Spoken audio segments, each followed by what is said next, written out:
Bapa di dalam surga, terima kasih untuk hari yang baik, hari yang ajaib, hari yang luar biasa.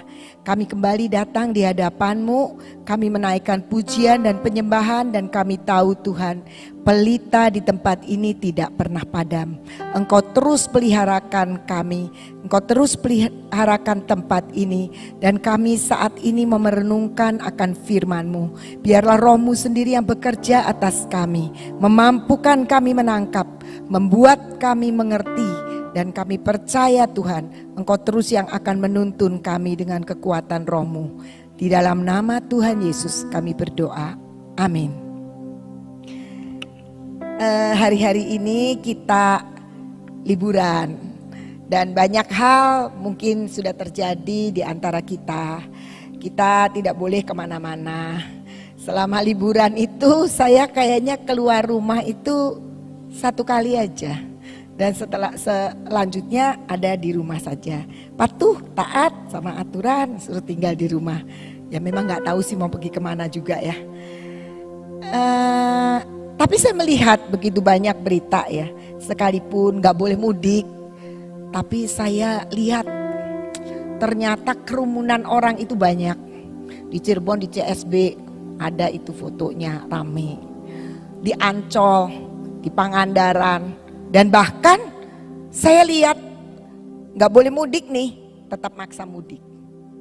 Ada mobil, aparat sudah berjaga-jaga, dia tabrak aja. Ada motor begitu banyak, ribuan ya, sampai petugas lalu lintas ya kewalahan, nggak bisa. Kenapa? Ya karena mereka nggak mau hal-hal yang sudah biasa mereka nikmati di liburan lebaran, yaitu mudik, bersilaturahmi, ketemu keluarga, tiba-tiba harus tidak dilakukan. Kalau cuma Zoom aja itu nggak afdol ya, kok Zoom belum tentu orang kampungnya bisa yang ngikutin. Jadi sebuah perubahan-perubahan itu memang bisa terjadi di dalam dunia ini. Mari kita baca dari Ibrani 12. Ibrani 12 ayatnya yang ke-26 sampai 28. Ibrani 12 ayat 26 sampai 28. Dikatakan demikian, waktu itu suaranya menggoncangkan bumi, tetapi sekarang ia memberikan janji, 1 kali lagi aku akan menggoncangkan bukan hanya bumi saja, melainkan langit juga. 27. Ungkapan 1 kali lagi menunjukkan kepada perubahan pada apa yang dapat digoncangkan, karena ia dijadikan supaya tinggal tetap apa yang tidak tergoncangkan.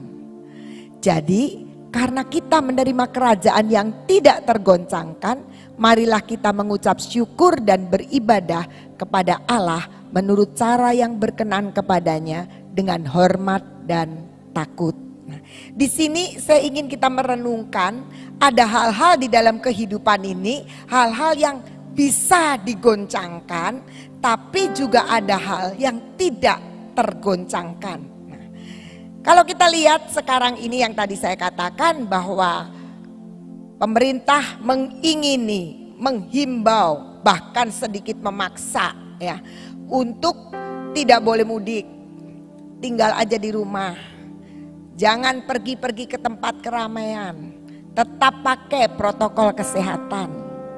Dan ternyata itu menggoncangkan sebagian orang yang pengen sekali, setahun sekali pulang kampung, ketemu keluarga, setahun sekali pakai baju baru, belanja-belanja, setahun sekali masak ketupat, nah misalnya, dan banyak lagi lah hal-hal yang sudah terpola. Kalau di dalam liburan lebaran dia harus lakukan ini dan itu. Dan ketika kemudian ditetapkan, bahkan ditetapkan tanggal 6 sampai tanggal 17 enggak, lalu lintas itu ditiadakan ya, kecuali beberapa saja yang mobil-mobil logistik segala baru bisa. Mobil pribadi itu nggak bisa jalan. Mereka beramai-ramai tanggal 5, tanggal 4, tanggal 5 sebelum aturan itu mereka sudah pulang kampung dulu. Yang bisa pulang kampung, mungkin yang pekerjaannya wira swasta, pekerjaannya ya pedagang-pedagang. Tapi kalau yang kantoran kan nggak bisa karena nggak libur, dan liburan pun diperpendek. Biasanya liburan bisa 2 minggu, sekarang cuma dikasih liburan pendek-pendek aja. Termasuk sekolah terang bangsa juga pendek-pendek aja, nggak boleh pergi gitu. Nah itu sesuatu yang tergoncang buat hidup mereka. Ada bagian orang yang merasa nggak bisa ini, kita liburan mau kemana, kita mau merancangkan sesuatu. Nah dikatakan bahwa ada hal-hal yang menggoncangkan hidup kita. Bahkan kalau kita lihat ya artikel-artikel yang saya terima mengatakan pandemi itu sungguh ada, COVID-19 itu nyata. Dan ini kesaksian daripada orang-orang yang sakit. Orang-orang yang sakit ngalami kesembuhan, ada keluarga yang ditinggalkan sama orang yang dikasih. Dan mereka mengatakan itu nyata, itu nyata. Tadi pagi saya dapat artikel lagi, tapi belum selesai baca, baru judulnya. Dibilang pandemi itu gak nyata, sebenarnya gak ada. Nah sekarang saya cuma baca atasnya loh, belum selesai karena panjang dan pagi-pagi saya harus siapkan ini. Jadi saya cuma baca sepintas aja. Apakah itu tidak menggoncangkan kita? Kita mungkin akan pikir, jadi sebenarnya tuh gimana sih? Ada beberapa negara yang tidak pernah tersentuh oleh COVID. Katanya begitu, saya baca baru sedikit tuh. Tapi belum dibaca selanjutnya. Nah bagi kita orang awam yang seringkali jadi bingung kan. Jadi sebenarnya gimana? Apakah kita itu dibohongin sama pabrik masker, kita harus pakai masker. Tapi fakta di sekitar kita memang ada orang-orang yang sakit. Wah jadi bingung dah, bingung. Nah itu yang dikatakan bahwa banyak hal yang terjadi di dunia ini yang menggoncangkan kita. Itu baru cerita pandemi aja, belum yang lain-lain. Dari ekonomi, dari hal-hal lain itu sangat banyak yang menggoncangkan kita. Dan penulis kitab Ibrani ini juga bicara. Tuhan bicara bahwa ada hal-hal yang memang bisa menggoncangkan ini. Dan bahkan Tuhan mengatakan di sini, satu kali lagi aku akan menggoncangkan bukan hanya bumi saja, melainkan langit juga. Jadi Tuhan pun seringkali berintervensi untuk membuat goncangan-goncangan itu terjadi. Dan saya percaya memang selalu ada dalam izin Tuhan. Kalau kita melihat dunia ini tergoncangkan. Nah, tapi kita bersyukur karena dikatakan demikian. Tapi kita itu menerima kerajaan yang tidak tergoncangkan. Nah ini yang sebenarnya memberikan kekuatan kepada kita bahwa ternyata kita orang-orang percaya sebenarnya sudah dipanggil untuk masuk di dalam kerajaan yang tidak tergoncangkan. Sehingga ketika kita melihat di sekeliling kita begitu banyak hal yang bisa menggoncangkan kita, kita harus percaya sebuah kebenaran bahwa ada kerajaan yang tidak tergoncangkan, yaitu kerajaan di mana kita sudah dipanggil menjadi orang percaya, terima Yesus sebagai Tuhan dan Juru Selamat, dan kita tinggal di dalamnya, di dalam kerajaan yang tidak tergoncangkan. Jadi saudara-saudara, ibaratnya seperti ini. Ada begitu banyak ya, geseran-geseran lapisan bumi, terjadilah gempa. Kemana kita? Kita berdoa supaya Indonesia ini diluputkan. Kalaupun harus terjadi minimal. Tapi tentunya saja kita berdoa supaya rumah kita tidak kena apa-apa. Kita nggak kena tsunami. Tapi itu berarti kita masih punya pengharapan untuk tinggal di tempat yang tidak tergoncangkan. Kita berdoa, kita percaya, kita tahu bahwa ada pertolongan dan pekerjaan Tuhan yang bisa membuat kita tidak tergoncangkan. Nah, persoalannya adalah bagaimana kita bisa mengalami kerajaan yang tidak tergoncangkan itu. Bagaimana kita bisa mengalami seperti itu? Kita sudah tahu bahwa Tuhan siapkan kita, sediakan buat kita kerajaan yang tidak tergoncangkan. Nah, kita perlu tahu seperti apa kerajaan yang tidak tergoncangkan. Kenapa ketika kita keluar dari kerajaan itu kita bisa tergoncangkan. Iman kita bisa tergoncang, pengharapan kita tergoncang, pengetahuan kita tergoncang, hidup kita tergoncang, pekerjaan kita tergoncang, keluarga kita tergoncang, bisa tergoncangkan. Tetapi Tuhan mengatakan di sini bahwa kamu menerima kerajaan yang tidak tergoncangkan. Masalahnya tinggal kita terima apa tidak. Perlu kita tahu seperti apakah kerajaan yang tidak tergoncangkan itu. Mari kita baca 1 Korintus 4 ayat 20. 1 Korintus 4 ayat 20 dikatakan demikian, sebab kerajaan Allah bukan terdiri dari perkataan tetapi dari kuasa. Jadi yang tidak tergoncangkan adalah bukan sekedar sebuah tempat atau kerajaan yang cuma kata-kata, tapi ada kuasa di dalamnya. Baru itu tidak tergoncangkan. Kuasa Allah sendiri. Jadi ketika kita orang-orang percaya tinggal dalam kerajaan yang penuh dengan kuasa Allah, gak akan tergoncang. Amin. Gak ada yang amin. Ya, kita tahu bahwa kita sebenarnya disediakan sebuah kerajaan yang tidak tergoncangkan, yaitu kerajaan yang di dalamnya penuh dengan kuasa Allah. Bukan cuma kata-kata, oh saya jadi orang Kristen, ngapalin ayat, kita udah ngapalin ayat, deklarasi, kita sudah deklarasi, tapi kita tidak pernah memakai kuasa Allah di dalam hidup kita. Hari-hari ini, hari Kamis yang lalu tepat hari Raya Idul Fitri bersamaan dengan hari kenaikan Tuhan Yesus. Nah, selama 10 hari kita memperingati 10 hari lagi akan ada hari turunnya Roh Kudus. Kita memperingati, kita menyadari dan kita mendoakan terus selama 10 hari. Ada gereja-gereja tertentu dulu waktu masih bisa onsite itu mereka akan mengadakan doa selama 10 hari untuk menyambut turunnya Roh Kudus. Tapi kita bersyukur ya bahwa Roh Kudus sudah turun dari sejak Pentakosta dan sampai hari ini kita bisa menikmati kuasa Roh Kudus terus bekerja. Nah, itu yang memberikan kuasa.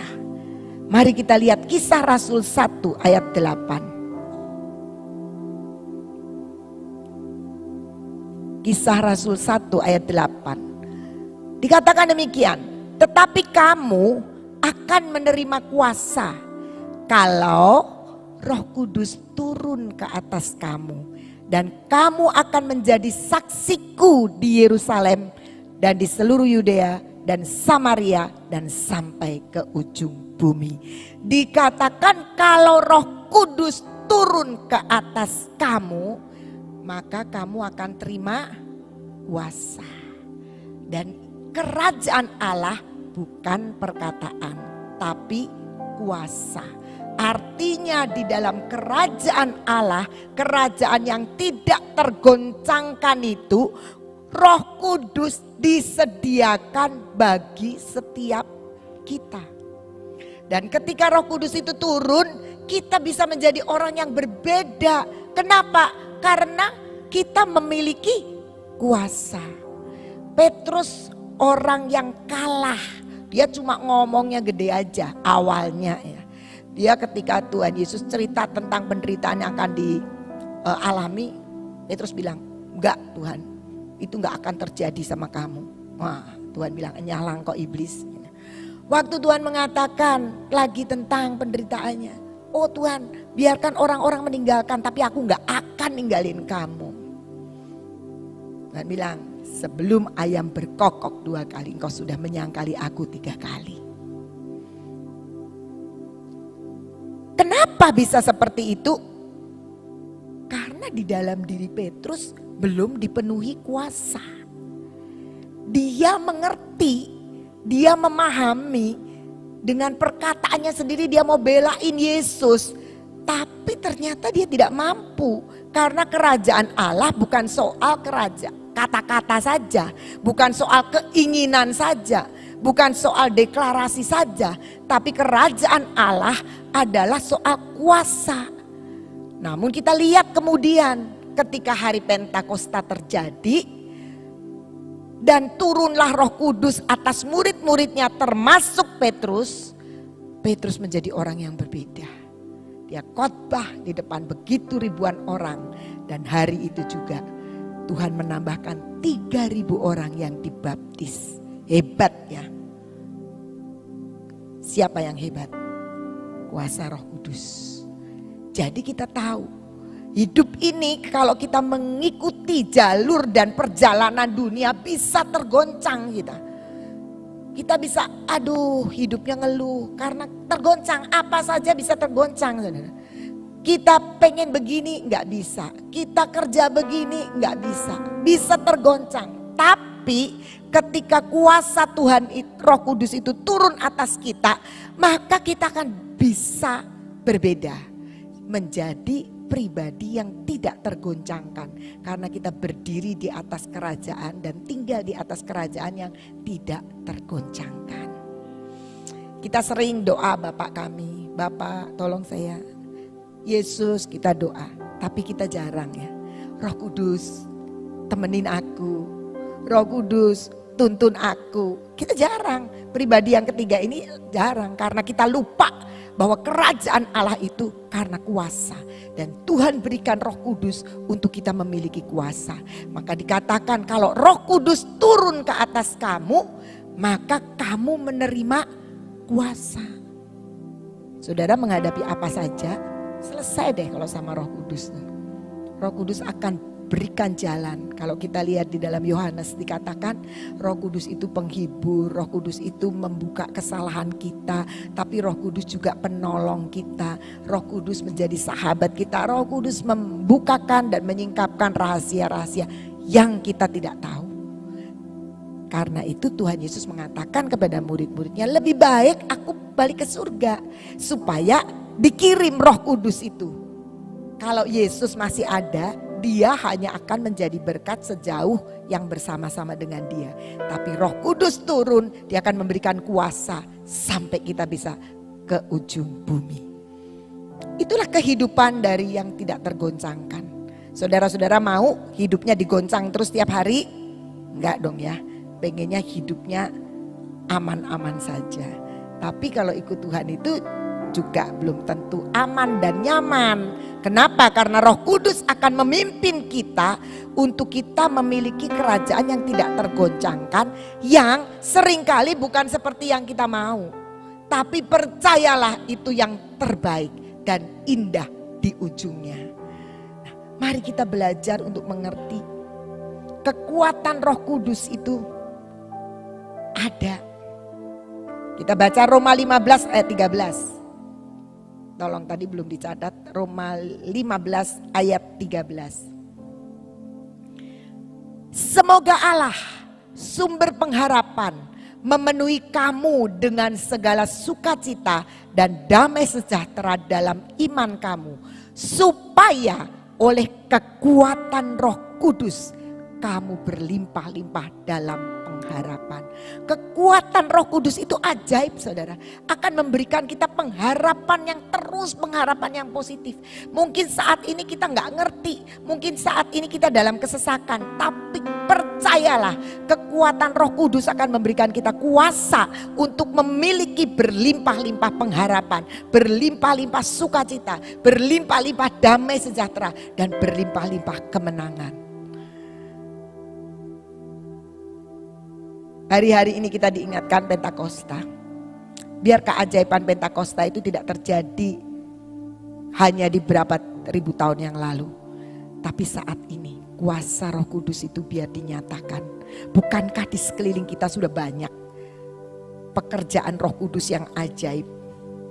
Kemarin ada seorang dari luar kota tiba-tiba telepon saya. Dan dia bilang begini, dia bukan orang Bahtera ya, tapi dia selalu pengen tahu apa yang Tuhan sedang kerjakan. Dia sering telepon saya dan bilang gini, Bu Nani dapat apa? Gitu. Sering sekali nanya begitu. Nah, kemarin dia tanya begini, Bu Ina, taman Tuhan ada apa sekarang? Wah, saya bilang, Anda itu pernah nanya sama saya sampai episode berapa ya? Episode berapa gitu, karena dia sering nanya saya jadi lupa gitu. Terus dia bilang, apa ya? Dengar nggak soal madu? Saya bilang gitu. Madu, belum dengar. Rupanya dia udah cukup lama nggak nanya. Saya ceritakan, Tuhan kasih madu. Ih, ajaib banget. Saya bilang itu kekuatan dan pekerjaan Roh Kudus yang terus Tuhan nyatakan di sekitar kita.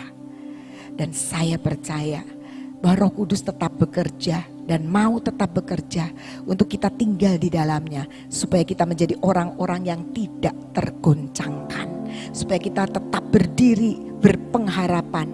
Dikatakan kita akan memiliki kekuatan Roh Kudus yang membuat kita berkelimpahan dalam iman kita, dalam pengharapan kita, dalam kasih kita, dalam damai sejahtera kita, dalam kebenaran dan sukacita kita. Karena itulah Tuhan bilang, aku tetap memberikan kerajaan yang tidak tergoncangkan, dan kamu menerima kerajaan seperti itu. Tapi kalau namanya menerima tergantung kita, mau diterima atau didiemin. Kalau didiemin ya jatuh, tercecer.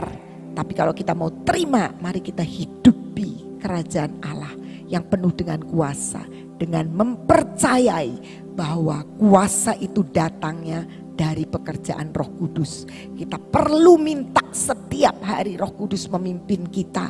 Kita perlu untuk hidup berpengalaman dengan Roh Kudus. Roh Kudus itu bukan roh yang dimintainnya nanti yang susah-susah, enggak. Saya sering kali ya nyari kunci. Kunci itu sudah ada tempat kunci, tapi kadang-kadang nggak ada di situ. Ya kesalahan keteledoran saya sendiri gitu ya. Nah itu kadang saya bilang gini, Roh Kudus tunjukin Tuhan, Roh Kudus di mana sih kuncinya gitu. Pernah satu ketika beberapa waktu yang lalu saya kehilangan kunci mobil. Saya merasa kunci mobil itu ada di dekat meja tulis saya, walaupun itu bukan tempatnya. Tapi saya merasa waktu itu sudah sempat saya pindah. Saya balikin ke tempatnya gitu. Tapi saya cari tidak ada. Singkat cerita saya itu ya biasa kalau sudah buru-buru pagi nyari nggak ada. Akhirnya saya bilang begini sama anak saya, ya udahlah saya numpang aja mobil kamu. Jadi saya ikut sama anak saya ke sini. Setelah itu pulang dari PW, saya itu mikir di mana ya kuncinya itu ya. Gitu. Terus saya bilang gini sama Roh Kudus, Roh Kudus itu tunjukin sih kuncinya ada di mana. Padahal ini saya sudah bongkar kemana-mana. Saya bongkar kemana-mana, termasuk tas saya. Biasa kalau ibu-ibu ya, tas itu kan sering sampai dibongkar kayak gitu. Isinya mau nyari apa ya, keluhan dari bapak-bapak tuh sama. Selalu kalau nyari itu tas sudah semakin gede semakin banyak isinya sih ya. Gitu. Itu. Dan saya sudah bongkar tas itu. Terus saya bilang gini, Roh Kudus, kunci itu ada di mana sih? Roh Kudus menunjukkan di dalam hati saya, di tas. Tapi saya tolak. Saya ngomong gini, kan tas tadi sudah saya bongkarin. Di dalam hati saya nih ngomong sendiri gitu. Sudah dibongkarin. Gitu. Tapi tetap Roh Kudus mengatakan di dalam saya, di dalam tas. Akhirnya saya buka tas, saya tumpek. Gitu. Betul, ada di dalam tas. Nah kalau dari tadi saya nurut Roh Kudus, saya sudah nemuin dari tadi. Karena saya selalu ngomong sudah. Ternyata saya cuma ngambilin pakai tangan aja dan ada di selipan. Padahal cukup besar loh, ada dompetnya.